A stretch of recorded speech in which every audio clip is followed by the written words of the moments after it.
अस्सलाम वालेकुम, कैसे हैं आप? उम्मीद है सब ठीक ठाक होंगे। आज हम बना रहे हैं स्ट्रॉबेरी मिल्क शेक।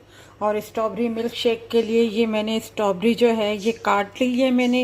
ये मेरे पास हाफ़ प्याली है और ये हाफ़ कप जो है दूध है मेरे पास। और ये क्रीम का पैकेट है एक छोटा सा।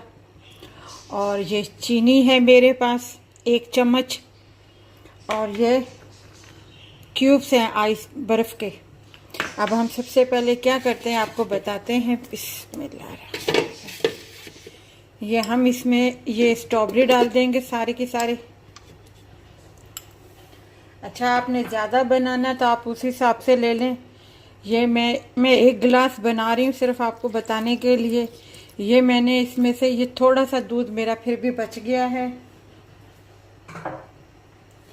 और इसमें जो है मैं आपको बता देती हूँ निकाल के।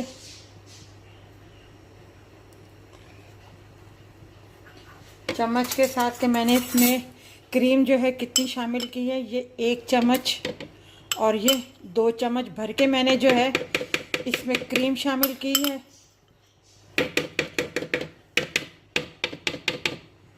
बहुत जल्दी बनने वाला है ये।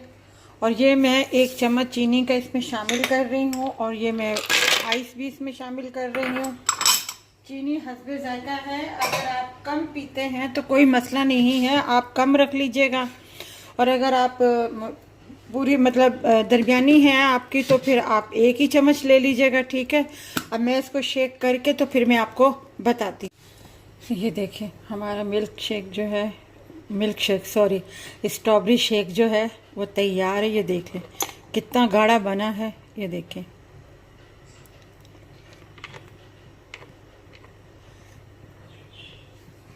छोटे छोटे से बर्फ़ के जो क्यूब्स हैं वो इस वजह से रखे हैं कि जब गर्मियाँ होती हैं तो उसमें एकदम से तो नहीं पिया जाता। तो आदमी थोड़ा थोड़ा करके ज़रा ज़रा सा करके जब पीता है तो उसमें जब आइस के जो आते हैं मुंह में थोड़ी सी अपना तो बहुत अच्छा लगता है। अगर आप चाहें तो फुल शेक कर लें, आप मत रखें। आप अपना इस तरीके से आइस के जो छोटे छोटे से जो पीसीज हैं। तो ये हमारा जो है स्ट्रॉबेरी शेक जो है तैयार है, बहुत मज़े का है।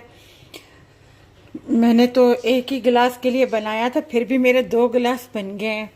तो अगर आपको ये हमारी रेसिपी अच्छी लगी हो तो हमारी इस वीडियो को लाइक कीजिएगा, शेयर कीजिएगा, सब्सक्राइब कीजिएगा और अपना ख्याल रखिएगा। अब गर्मियाँ आनी शुरू हो गई हैं तो इसी हवाले से जो है और भी शेक मैं आपके साथ शेयर करूँगी। अपना जिस हिसाब से सीज़न से जैसे फ्रूट होंगे तो मैं आपको उस हिसाब से ही आपके साथ शेयर करूँगी, आपको रेसिपियाँ दूँगी इंशाल्लाह। अपना ख्याल रखिएगा। अल्लाह हाफिज़।